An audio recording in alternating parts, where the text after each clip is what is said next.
안녕하세요. 백목사의 크리스찬 독서교실. 이 시간 어거스틴의 참회록을 소개합니다. 자, 이 책은 생명의 말씀사에서 출간된 조은화 역의 성 어거스틴의 참회록인 책입니다. 자, 하나님을 향한 가장 진솔한 고백이라는 부제가 붙어 있죠. 저자 어거스틴은 352년에 타가스테에서 태어났다. 타가스테는 아프리카 서북부, 전에 이제 카르타고라 그랬죠. 로마하고 포에니 전쟁을 했던 카르타고, 지금 튀니지 정도 되겠습니다. 에서 태어났습니다. 397년에 히포의 주교로 역사에 큰 획을 그은 교부가 되었습니다. 자, 그는요, 젊은 시절에 신앙심 좋은 어머니 모니카가 그를 위해서 늘 기도했음에도 불구하고 끊임없이 방황을 했습니다. 쾌락주의에 빠졌고요, 도둑질도 하고요, 이 여성에 빠져가지고 사생활을 낳기도 하고, 마니교라고 하는 이단에 빠지기도 하고요. 그는 아주 방탕한 생활을 했습니다. 그러던 그가 이제 암브로스라고 하는 이 교부의 설교를 들으러 이제 로마 이태리로 갔을 때 그는 회심을 하게 됩니다.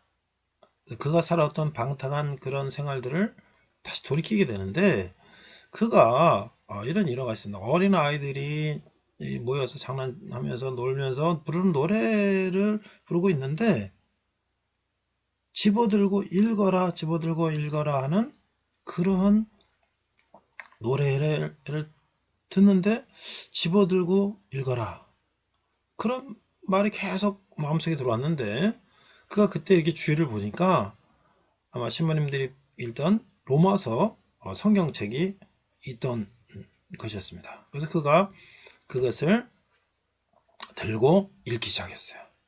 그래서 그는 이제 그 방탕한 시절에서 돌이켜서 하나님을 따르고 하나님을 전하는, 연구하는 학자와 사상가가 됐습니다.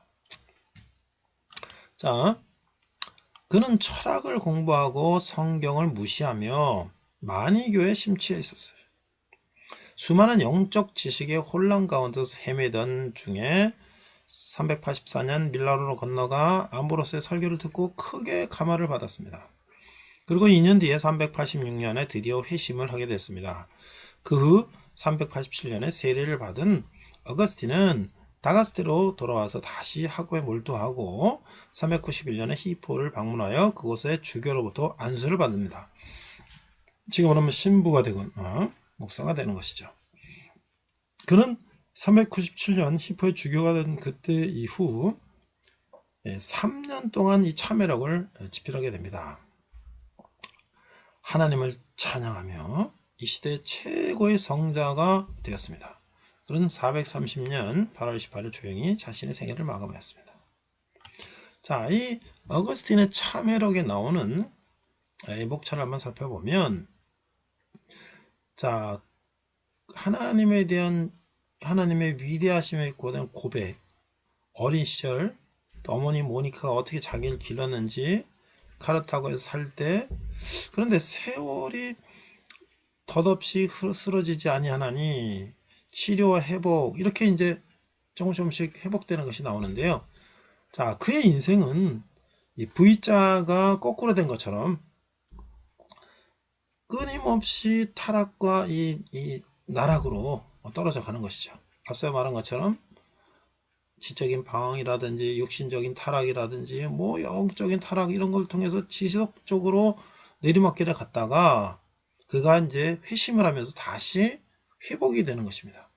그래서 그의 인생은 V자 거꾸로 된 모습 같은 그런 모습이 이제 그의 고백록에서 이제 아주 자세하게 기록하고 있습니다. 그래서 어머니 모니카의 죽음, 기억에 관해 하늘과 땅, 땅의 흙으로 빚으신 생명. 자, 그래서 그가 회복되는 과정들을 이제 기록한 것입니다. 자, 이런 또 책이 있어요. 김강남역 앵크리스토라는 출판사에서 나온 책인데, 이것은 어거스틴의 고백록, 현대인을 위한, 그래서 좀 더 현대인이 쉽게 이해할 수 있도록 이렇게 쓴 책이죠. 이 책을 보니까 현대인을 위한 어거스틴의 고백록, 기독교 고전 중에 으뜸인 어거스틴의 고백록을 현대인을 위해 재번역한 것이다. 그래서 이건 좀 더 쉽게 우리가 이해할 수 있을 것 같아요. 이 책은 기독교 사상가 중에서 가장 위대한 어거스틴이 일생에 걸친 진지한 성찰을 통해서 확고한 믿음을 얻어가기까지의 여행 속으로 우리를 초대하고 있다. 창조주신 하나님께 바치는 신앙 고백뿐 아니라 기독교 신앙과 신학의 바탕이 된 견고하고 아름다운 사유를 만끽하게 된다. 자, 이 목차는 이렇게 되어 있습니다. 그렇죠. 유아기에, 청년기에 이 카르터가 학생 시절에 대한 고백, 방황의 세월, 도덕질을요, 자기가 그냥 뭐 필요해서 하는 게 아니라 그냥 방탕한 도덕질 버리는 거예요. 그런 정말 의미 없는 삶, 정말 방향 없는 세월을 방황의 세월을 살았죠. 그러다가 그가 이제 카르타 로마 밀러를 통해서 회심하게 되고, 이제 세례를 받고 어머니의 죽음을 통해서 다시 믿음이 회복되며, 이제 그 무로부터의 창조, 그래서 이제 이 기독교 카톨릭의 가장 위대한 학자요 신학자가 됐다는 것이죠. 자, 여러분들, 혹시 내가 지금 아주 어려운 상황 속에 있습니까? 혹시 내가 지금 나 스스로를 통제하기 어려운, 나 스스로를 제어하기 어려운 그런 상황 속에 있습니까? 그러면 한번 이 어거스틴의 고백록을 읽기를 추천합니다. 내가 나 스스로 통제하기 어렵고 나 스스로 제어하기 어려운 그런 정말 방황과 시련과 좌절과 타락 속에 있을 때 어거스틴은 어떻게 그것을 극복했는가? 그러니까 로마서를 읽고 어떻게 그가 회심하며 이제 그가 이 기독교의 위대한 학자가 되었는가? 우리도 한번 누구나 어려움과 시련과 방황과 타락은 있을 수 있어요.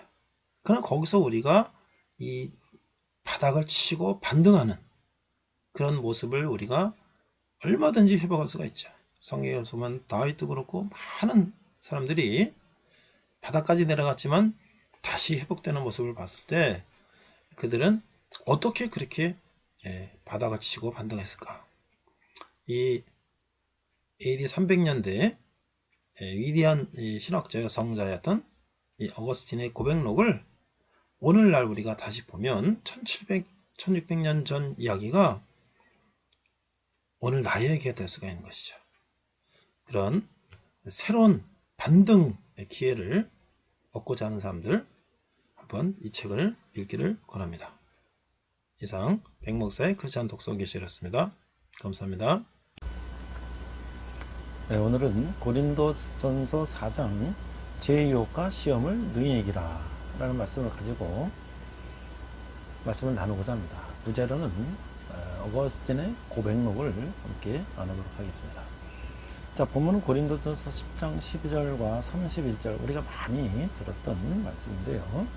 한글과 영어로 함께 읽도록 하겠습니다. 12절, 그런즉 선줄로 생각하는 자는 넘어질까 조심하라. 자, 영어로 NIV 성경 이렇게 되어 있습니다. So if you think you are standing firm, be careful that you don't fall. 그 다음에 31절은요. 그런즉 너희가 먹든지 마시든지 무엇을 하든지 다 하나님의 영광을 위하여 하라.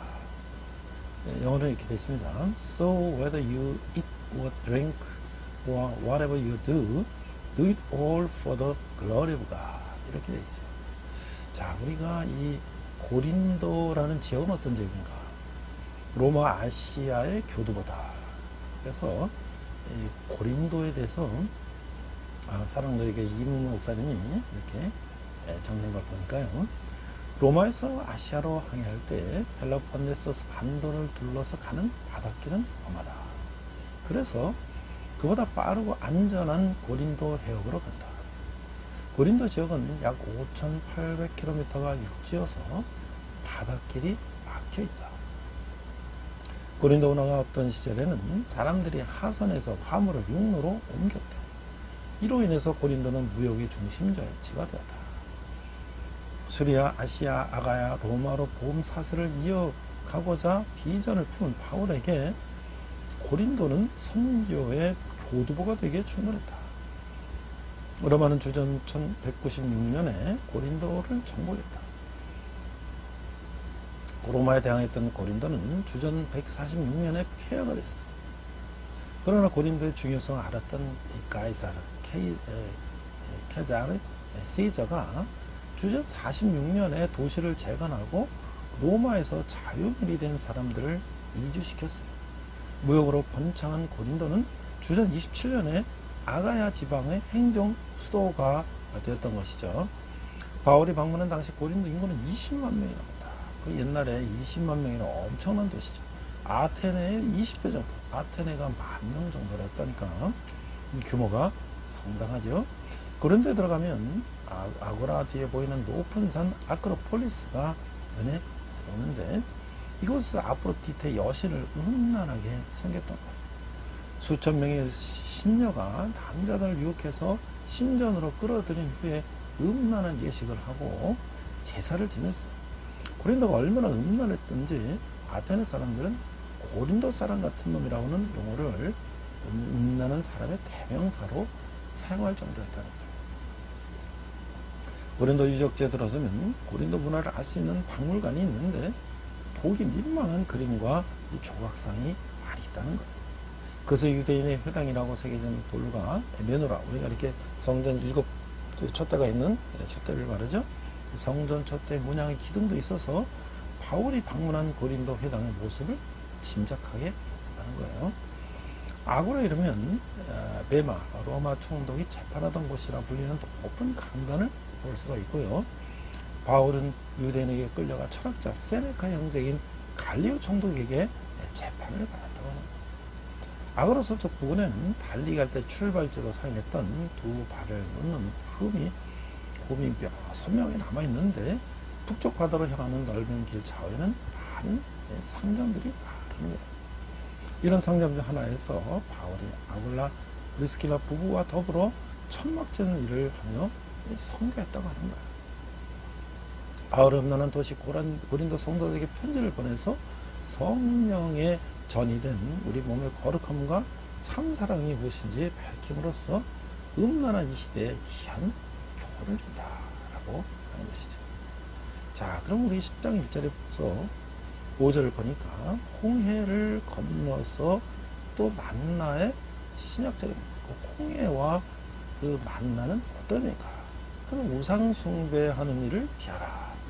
자, 10장 1절 형제들아 나는 너희가 알지 못하기를 원치 아니하노니 우리 주상들이 다 구름 아래에 있고 바다 가운데를 지나며 모세에게 속하여 다 구름과 바다에서 세례를 받고 다 같은 신령 음식을 먹으며 다 같은 신령한 음료를 마셨으니 이는 그들을 따르는 신령한 반석으로부터 마셨음에 그 반석은 곧 그리스도시라. 그러나 그들의 다수를 하나님이 기뻐하지 아니하셨으므로 그들이 광야에서 멸망을 받았느니라. 자, 이게 바울은요 과거에 이게 출애굽과 광야 시대 사건을 들어서 고린도 성도들을 교훈하고 있어요. 그런 이스라엘 백성이 홍해를 건넌 일을 세례, 그러니까 홍해의 물 바닷물에 잠겨서 건너는 것을 세례로, 그들이 광야에서 만나를 먹은 것을 이 반석에서 난 물을 마신 것을 성착으로 이제 연결하고 있어요. 구약시대 이스라엘 백성이 홍해를 건너고 하늘에서 내린 신령한 음식인 만나를 먹으며 신령한 반석에서 난 물을 마셨을지라도 그들 다수는 약속의 땅에 들어가지 못하고 광야에서 멸망했다는 거예요. 바울은 고린도 성도를 향해서 세례와 성만찬에 참여한다고 해도 하나님을 바르게 섬기지 않으면 구약시대 이스라엘 백성처럼 멸망할 수 있다고 경고를 하고 있는 거예요. 자, 그럼 이런 질문을 할 수가 있어요. 바울은 세례와 성찬을 구약시대에 무엇과 동시한다? 은혜로 구원받은 후에 하나님의 말씀대로 살지 않으면 어떻게 되나?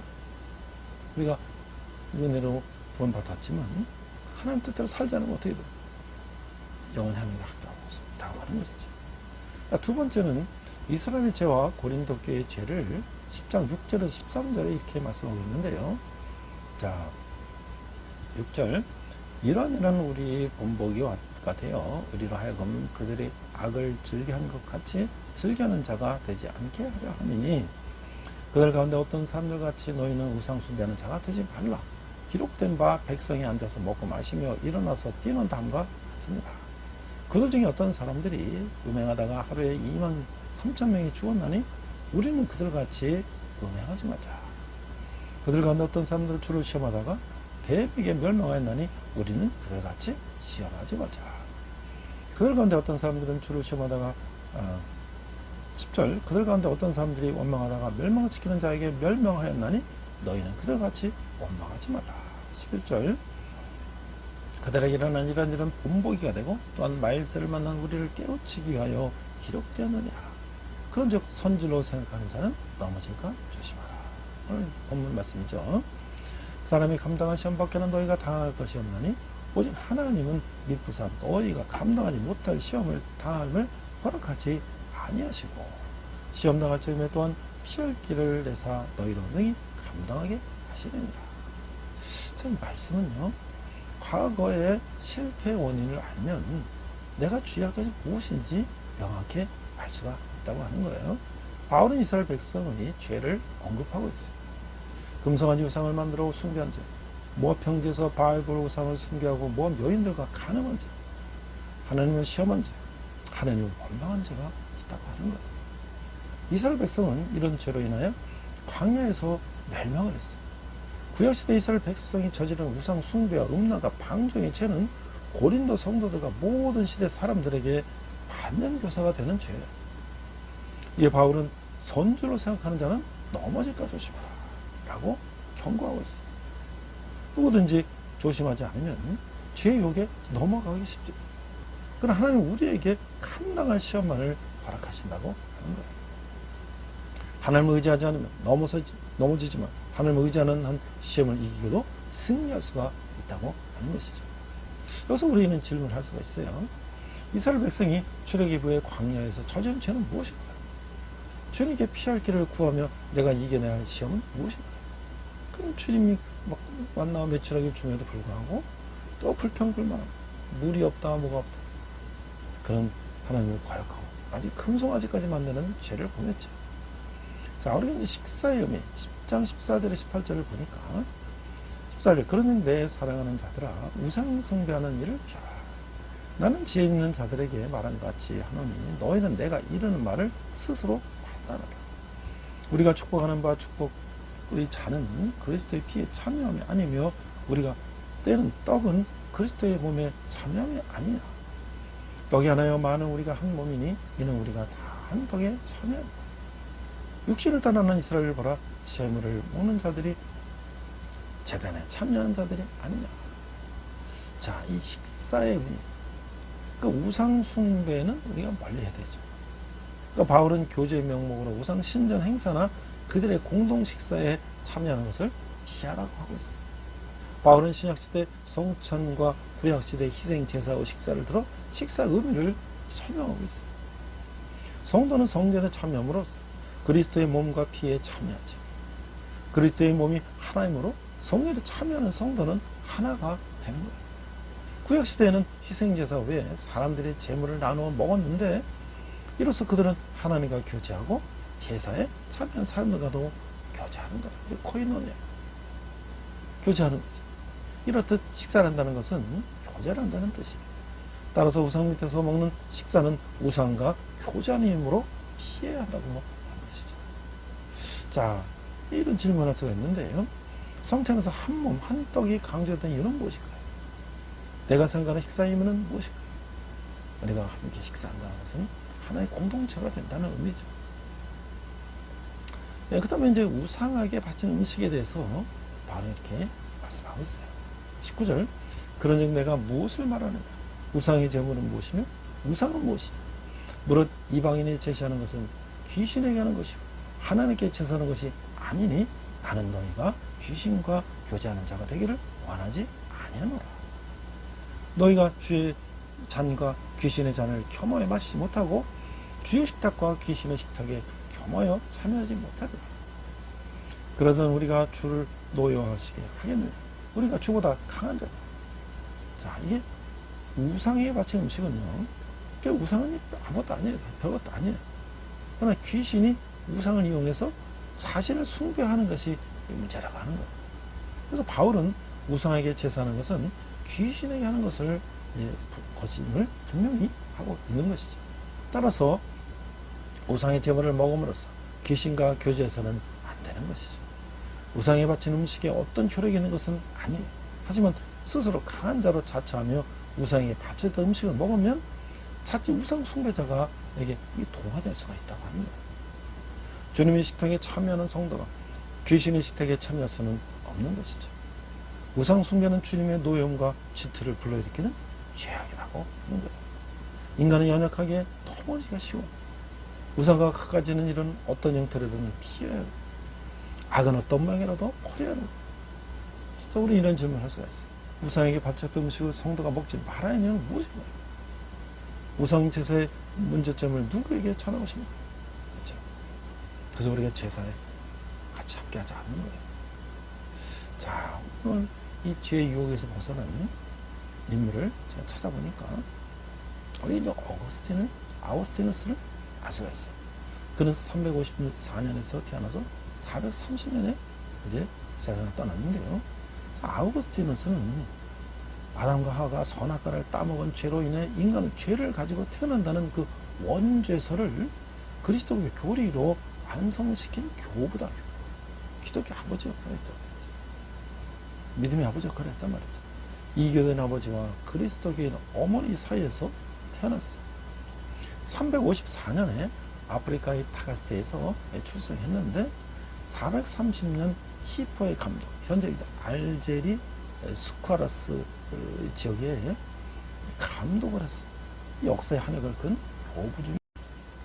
그는 친구들과 함께 해거를 이루며 타락한 도시 바벨론의 뒷골목과 환락의 진흙탕길을 마치 값싼 향수나 향유의 거리냐 쏘냐 다녔던 거예요. 그는 도둑질도 장난을 빙자하여 서슴찮고 했어요. 그 도둑질은 물건이 필요해서가 아니라 단지 도둑질하면서 느끼는 쾌감 때문에 그 같은 짓을 했다는 거예요. 알려진 대로 베나무에게도 그저 먹고 싶어서 아니라 그것을 훔치고 싶은 충동 때문에 했다는 거예요.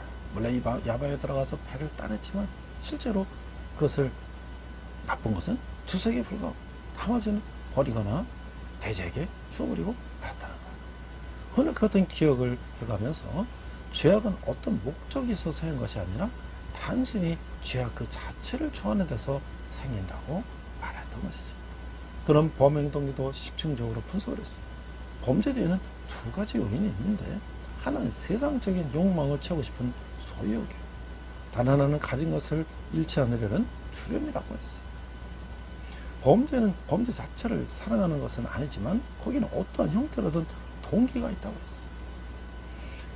범죄를 하는 또는 감각의 즐거움이나 명예욕, 정복욕, 정권욕과 같이 그 대상에 따라 상이하게 적용한다고 이 문제를 심리적으로 접근하고 있어요.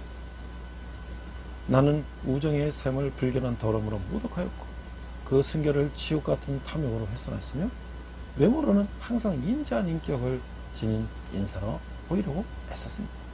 나는 이처럼 유격적이고 순수하지 못한 사랑에 사로잡혀 헤어나오지 못했습니다. 이것이 이제 고백록 3권의 이야기예요. 그래서 그는 키케로가 쓴 호르텐시우스에서 행복은 유격을 만족했는 것이 아니라 진리의 인식이 있다는 점을 발견하게 되었어요. 키케로가 제시한 지혜의 탐구는 그리스도인의 가르침과 일치하는 것은 아니었어요. 그는 예민한 젊은 시절 11년을 카르타고에서 머물렀어요. 17살에 카르타고에서 가서 그것을 떠난 29세까지 13년은 그 지적 탐구와 수용력이 가장 왕성 시기에 해당하는데 그가 후에 겪은 기독교로서의 회심조차도 어떻게 보면 역설적으로 이때에 예비된 것이라고 볼 수가 있는 거예요. 충분히 부식된 토양에서 힘찬 생명력이 싹이 펴오는 듯이 카르타고서의 인생 체험과 실험은 결국 4년 후 387년에 암브로시우스에게 극적으로 세례를 받는 사건으로 연결된다는 점을 우리는 주시해야 하는 거예요. 바꿔 말하면 카르타고 시절 어거스틴은 하나님에게서 멀어졌다기보다는 오히려 진지한 삶과 진리의 실험적 탐구 기한이었다고 보는 것이 타당하다라고 말할 수가 있는 거예요. 카르타고에서의 자유분방한 생활을 통하여 갈등도 많이 겪었지만 지적으로, 신체적으로, 인간적으로 크게 성장하고 있었다고 하는 거예요. 그의 절실한 것은 선과 악의 문제였어요. 자신의 실제 행동에서 범하고 있는 악한 행위와 그것으로부터 더욱 멀어지고 싶은 간절한 바람 사이에서 어떻게든 그 문제에 대한 답을 얻어야만 했어요. 기독교도로 돌아가려는 그의 노력에 가장 큰 방해가 되는 것은 영적인 문제와 선악의 문제였어요. 선하신 하나님께서 어떻게 악을 있게 할 수 있느냐? 이 의문이었어요. 이 세상 불행과 고통을 만들어 놓은 이가 어떻게 이 세상을 살아간다고 말할 수 있는가? 이게 바로 그의 고민했던 거죠. 그런데 이 죄악 가운데 빠져있는 사람들은 이런 문제에서 고민하고 있는 것이죠. 자, 이제 5번째, 사람의 유익을 구하라. 10장 23절에서 27절을 보니까 모든 것이 유익한 것은 아니요 모든 것이 가나 모든 것이 덕을 세우는 것은 아니니 누구든지 자기의 유익을 구하지 않고 남의 유익을 구하라. 모래시장에서 파는 것을 양심을 위하여 묻지 말고 먹으라. 이는 땅과 거기 충만한 것이 주의 것입니다. 불신자 중 누가 너희를 정할 때에 너희가 가고자 하거든 너희 앞에 차려놓은 것은 무엇이든지 양심하여 묻지 말고 먹어라. 자, 이게 이제 다른 사람의 유익을 구하라는 거예요. 이 성숙한 성도의 삶은 이타적이라는 거예요. 성도는 항상 자신의 유익을 뒤로하고 다른 사람의 유익과 덕을 힘써 구해야 한다는 거예요. 바울 우상 신전 행사나 우상 숭배자들의 공적 식사에 참여하는 것을 금한 것과는 달리 시장에서 파는 고기를 먹는 문제에 관해서는 좀 더 관용하고 있어요. 당시 시장에서 파는 고기 중에는 우상에서 바쳐진 후에 유통된 것도 있었어요. 불신자들의 식사 초청을 받은 경우 고기 출처에 대한 의구심이 들 수도 있었어요. 바울은 이때 양심을 위해 묻지 말고 먹으라고 권하고 있어요. 그는 자신의 양심과 남의 유익을 위한 행동에 공동체 유익과 덕을 위해서는 어떤 것은 자제하되 어떤 것에서는 자유를 필요가 있다라고 하는 것이죠. 이런 질문을 할 수가 있어요. 그 불신자가 차린 음식을 먹을 때 그 출처를 묻지 말라고 한 이유는 무엇인가? 상대방을 위해 내 양심을 위해 주의할 일은 무엇인가? 불신자의 믿음을 위해서 우리가 또 행동해야 한다는 것이죠. 자, 이 6번째는 모든 사람을 기쁘게 하라. 28절 누가 너에게 이것을 재물이라고 말하거든 알게 자와 그 양심을 위하여 먹지 말라. 내가 말한 양심은 너희의 것이 아니요 남의 것이니 어찌하여 내 자유가 남의 양심으로 말미암아 판단을 받으랴. 만일 내가 감사함으로 참여하면 어찌하여 내가 감사하는 것에 대하여 비방을 받으랴. 그런즉 너희가 먹든지 마시든지 무엇이든지 다 하나님의 영광을 위하여 하라. 유대인이나 헬라인이나 에게나 하나님의 교회나 거치는 자가 되지 말고 나같이 모든 사람을 기쁘게 하여 자신의 유익을 구하지 아니하고 많은 사람의 유익을 구하여 그들로 구원을 받게 하라. 그래서 이제 11장 2절까지 가는데요. 내가 그리스도를 본받는 자가 된 같이 너희는 나를 본받는 자가 되라. 이렇게 말씀하고 있는 거예요. 그래서 모든 사람을 기쁘게 하라는 건 뭘까요? 성도는 감사함으로 먹는 일이 비방거리가 되지 않도록 주의해야 된다.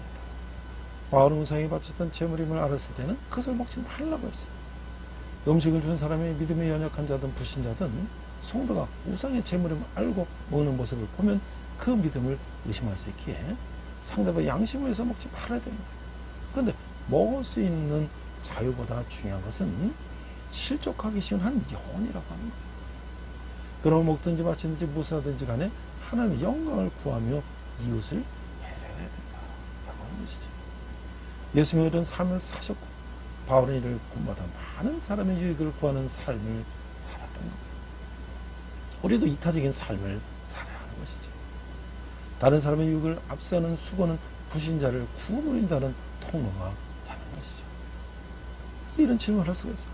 바울은 어떤 음식이 우상에게 바쳐졌던 제물임을 알았을 때는 어떻게 하라고 했나? 나 중심적 습관을 버리고 이타적으로 행동할 일은 무엇입니까? 그래서 바울은 항상 복음을 전도에 유리한 쪽으로 그 상황을 우리가 해석했어요. 그러니까 우리가 믿음이 없는 자들이 실족하지 않도록 우리는 어떤 행동을 해야 되는지를 다시 한번 생각해 봐야 할 것이죠. 앞에서 이제 어거스틴이 그런 죄악 가운데 살았던 모습들을 우리가 살펴봤는데, 그는 이제 고백록이다. 자기가 죄악 가운데 살았던 것을 회개하는 고백록이라는 책을 썼는데, 아우구스틴은 청년 시절에 만이교를 믿었어요. 그 시간이 지나면서 어렸을 때 어머니로 봤던 그리스도의 신앙으로 돌아오게 되었죠. 이 과정을 기록한 책이 바로 고백록이에요. 고백록은 이렇게 밑으로 바닥으로 내려갔다가 다시 회복하는 이런 내용으로 구성이 되어 있는데, 내 고백록 13권은 나의 악한 행동, 선한 행동을 말함으로 정의롭고 선하신 하나님을 찬양하시며 사람들이 이해와 사랑을 지극하여 하나님께 향하는 것이 427년에 완성한 이 제고록에서 아우구스티누스가 고백록을 평가합니다. 어거스틴은 397년에 집필하기 시작해서 400년에 완성한 이 고백록은 방탕한 생활을 절제함이 없이 살아온 33년간의 삶을 반성하고 이제 성직자로서 신자들 하나님의 세계를 인도하며 성경의 내용을 설명하여 올바르고 합리적인 신앙생활의 길잡이가 되어주는 이 책이, 그래서 기독교 사상의 핵심인 천지창조에 대해서 신의 절대성의 그 이론과 이론적 해석과 그 예정설을 주장하고 있다는 거예요. 자, 이 만이교에서 글쓰기로 돌아선 내용을 보면 3세기경에 페르시아로부터 시작된 이 만이교는 빛의 사도다. 빛을 비추는 최고의 자로 알려진 이 만이라는 사람이 있는데, 그가 페르시아에서 창시한 그 이원론적 종교운동에서 시작된 종교라는 거예요. 이 초기에는 이 그리스도교, 조라스터교, 이게 이제 기원전 6세기니까요. 기원 전 600년 전에 이 조로스터가 창시해서 그 페르시아의 고대 종교인데, 그 선악 이원론을 가르치며 아베스타를 경전으로 하고 있어요.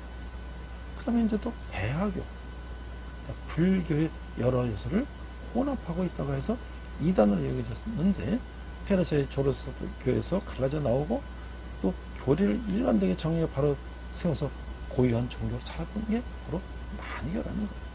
그 유물론적 이론으로 세상은 빛과 어둠의 투쟁 상태에서 생겨났다고 이렇게 보고 있어요. 인간의 영을 어둠 속에 있는 빛으로 봤고, 배하교에는 불을 공경하는 종교라는 뜻으로 자라스트라교, 영어시는 이게 조로아스터교인데, 기원전 약 1800년경에 중동의 박트리아 지방에서 자라스트라에서 세워진 종교라고 하는 거예요. 자, 기원전 600년경에 오늘날 이란 전역에 퍼졌으며, 기원전 5세기경에는 이미 그리스 지방까지 전해졌어요. 이 조라스터교는 창조신 아우라 마즈다라는 을 중심으로 선과 악의 질서 및 세계를 구분하는 것이 이 특징이라고 합니다. 이러한 이원론적 교리는 그리스도교, 유대교, 이슬람에 영향을 주게 됐어요. 이 만이교 특징은 스스로 참된 그리스도교라고 주장하는 데 있는데, 만이교에서 선택된 고위 성자들은 철저한 금욕생활을 했고요. 독신을 살았어요. 육체적인 것은 모두 어둠의 세력에 봉사한다고 생각하기 때문에 이 만이의 선교활동은 처음에는 방해를 받지 않았으나 후에 페르시아 왕국으로부터 박해를 받아서 감옥에 갇히게 되는 거예요.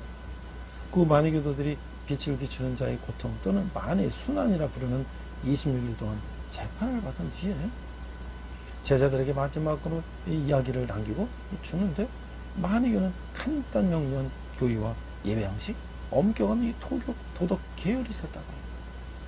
그 교의 밝고 환함, 어질고 좋음, 어둠, 올바르지 않으며 유물론적 이원론과 진리된 영적인 지식을 통해서 구원에 이른다는 그 영지주의를 본바탕으로 하고 있다는 거예요. 자, 우리가 이제 이 만이교라든지 뭐 이런 영주의라는 게 다 연결이 되는 거예요. 그래서 그 영주의는 뭘까? 그노시스파라고 하는데, 그노시스라는 것은 이제 지식이라는 거예요. 그리스. 그리스는 지식을, 철학을 추구하죠. 그래서 그 물질이 아닌 보이지 않는 영을 뜻하며, 그 그노시스파는 지식으로 육체를 초월하여 구원을 얻을 수 있다는 그런 믿음을 중심 사상으로 가지고 있는 거예요. 또한 그노시스파는 극단적인 선과 악으로 그 이원론으로 세상을 바라고 있다는 거예요. 그 오늘날 이단들도 이런 것들을 많이 모방하고 있는 것이죠. 세상에는 선한 신과 악한 신이 존재하고 있고, 선한 신에게서는 보이지 않는 지식인 영이 나오고, 악한 신에게는 악의 근원이 되는 물질이 나온다고 믿으면서 인간의 선한 영혼이 죄와 악으로 물든 육체에 갇혀 있다고 생각했어요. 다른 영주의처럼 만이교는 인간의 영혼은 타락하여 악 물질과 섞였지만 영혼과 지혜는 이를 해방시킨다고 보고 있어요. 이 과정을 신화를 통해서 3단계로 설명하고 있는데, 첫 번째는 물질 세계에 있는 구체적이며 개별적인 존재들이 그리 될 수밖에 없는 것으로 맞서는 두 실체는 영혼과 물질, 선과 악, 빛과 어둠이라 이들이 분리되는 과거 이 시기가 있고, 이 두 실체가 합쳐 하나로 모이는 현재가 있고, 원래 있던 두 가지 특징과 성질이 새롭게 다시로 만들어지는 그 미래가 있다고 하는 거예요. 그 신화에 따르면 떳떳하고 옳은 사람의 영혼은 죽어서 천국으로 돌아가지만, 간음이나 출산이나 소유, 경작, 추수, 육식, 음주 등 육체적에 관한 것에 정신을 기르는 사람들의 육체는 연속되는, 즉 다시 살아남에 벌을 받는다, 이렇게 말하고 있어요. 아우구스티누스는 이런 만이교에 9년 동안 생활하면서 신분이 낮은 집안 출신의 여자와 사이에 아들을 낳게 되고, 그 아들을 몹시 아꼈어. 이후 낮은 직책인 상대편이 하는 말을 듣는 직분을 받아 결혼이 허용됐어. 그러나 만이교에 대한 열정은 오래가지 못했고, 만이교 지도자들은 어거스틴의 물음에 정확한 답변하지 못해서 지적 수준이 낮음을 드러내고 말았어. 이에 대해 실망한 어거스틴은 반영지주로 돌아서게 됐고, 로마로 가게 됐어. 그곳에서 암브로시스 주교를 만나게 됐던 것이죠. 우리가 이제 이 어거스틴의 그 인식론을 보면, 지성을 가지고 있는 존재만이 믿을 수 있는 능력이 있지만 이성만으로는 진리에 대한 인식으로 이길 수가 없다. 신앙은 신의 탐구에 앞선다. 신앙은 신을 추구하고 지성은 신을 발견한다. 마치 그리스도교와 신 플라톤주의를 결합하여 이성과 신앙의 조화를 찾았다고 하는 거예요. 만약 우리가 믿지 못하면 우리는 이해하지 못할 것이다 라고 말했던 것이죠. 우리가 오늘 죄욕에 빠지지 말라는 것은, 앞에서 우리가 어거스틴이 생애를 보면 죄악을 하는 것이 어떤 그 배고파서 하는 것이 아니라, 그 즐기고 그런 타락된 행동을 서슴없이 하는 것은 그 욕구를 해결하기 위해서 하는 거예요. 근데 그가 다시 또 만이교에 빠졌었고, 또 만이교가 추구하는 그런 사상들을 봤을 때 이것이 상당히 앞뒤가 맞지 않는 그런 수준이라는 것을 생각하며, 다시 그는 그 어머니의 믿음의 기도에 따라서 다시 회심하게 되고, 암브로시스 주교의 그 설교를 듣고 그 책을 읽고 집어들고 읽어라, 이 로마서를 읽고 이제 바울의 교리에 이제 깨달음을 얻고, 그는 다시 그리스도로 회심하게 되고, 그래서 그는 이제 예정설이라든지 그냥 기독교 교리를 새롭게 이제 기초를 닦는 위대한 신학자가 됐다고 하는 거예요. 자, 그래서 우리가 정말 이 제대로 가르치고 제대로 알아야 된다고 하는 것이죠. 오늘날 우리 젊은이들이 이제 이런 음란에 빠지는 경우가 많죠. 그래서 여기 보니까 김지현이 너는 얘기시다. 여기 보니까 우리가 성결을 가르쳐야 된다. 그 음란 동영상을 보는 것이 뭐가 당당하지 않았지만 그것이 성경적으로 명백히 죄라는 것을 오늘 강의를 듣고서 처음 알게 됐어요. 성경적 성교육 강의에 한 학생에서 받은 피드백. 교회 안에서도 이게 음란물을 보는 게 죄라는 것을 오늘 처음 알았다니. 교회 다닌 지 얼마 안 됐나 보구나 라고 조심스럽게 물어봤어요. 그랬더니 아니요, 저는 모태신앙이에요. 그런데도 음란을 보면 안 되는 이유에 대해서 교회에서 배워본 적이 없어요. 집에서도 그렇고 이처럼 교회 안의 아들조차 음란물에 관한 가이드라인을 제시받지 못하는 이유는 무엇일까? 음란물을 탐닉하는 것이 죄라는 것쯤은 아이들도 당연히 아실 것으로 생각해서 아예 가르치지도 않았다는 거예요. 하지만 마땅하니까 더더욱 가르쳐요. 모두가 무책임하게 방임해버린다면 아이들은 마땅히 행할 길을 배우지 못한 채 어른이 되어버린 것이에요. 또 한편 어른들 역시 완전하지 않다는 자책감 때문에 바른 성교육을 포기하는 경우가 많이 있다고 하는 거예요. 그러나 부모가 훈육하지 않으면 자녀가 위험에 처할 수가 있어요. 우리가 완벽하고 죄가 없어서 복음을 전한 것이 아니라는 사실을 우리는 기억해야 한다는 거예요. 세상에는 인간의 성충동과 성욕은 생물학적으로 엄연히 존재하므로 음란물도 무조건 문제가 없다는 주장들을 그런 위험한 교육도 늘어났어요. 지금 진보적인 그런 좌파 교육들은 인간을 물질로 보기 때문에 인간들이 본능에 따라 행동하는 것을 아무런 죄책감 없이 가르치는 거예요. 그러나 우리가 그렇지 않았어요. 우리가 성경 말씀에 의기한 정확한 성경도 필요하고 왜 우리가 죄악에 빠지면 안 되는가, 이런 것들을 우리가 바로 가르쳐야 한다는 것이죠. 바울은 이 죄악에 빠진 이 고린도 교회, 아주 음란한 도시, 신전의 창녀들과 함께 음란한 행위를 하고 그것을 아주 당연한 그런 하나의 문화처럼 생각하는 그 도시에 화감히 그들에게 바른 신앙을 가르치고 음란에 빠지지 말 것을, 죄의 영에서 벗어날 걸 선포하고 나를 본받으라고 얘기했어요. 오늘 우리가 참으로 이 교회의 리더급이라고 되는 이런 사람들이 음란을 행위를 하고 정말 자기 모든 것을 내려놓고 자복하고 회개할 텐데 뻔뻔하게 지금 이 여론이 지나가게 오면하는 그런 모습을 보면서 감히 우리 이 미래의 세대들이 뭘 보고 배울 것인가. 그러나 우리가 어거스틴을 보면 그는 자기의 그 잘못된 과거들을 회개하면서 그는 새롭게 다시 하나님께 돌아온 모습을 보면 이 바울이 우리 고린도교회에게 선포하는 그 내용들을 일부 사람들은 벗어나고 빗나가고 있지만 우리는 바른 신앙으로 돌아가는 저와 여러분 되시기를 주님의 이름으로 축원합니다. 기도하겠습니다. 하나님 아버지, 우리가 하나님이 베푸신 은혜를 기억하며 나 자신을 돌아보며 언제나 깨어있는 영성과 지혜를 주시옵소서.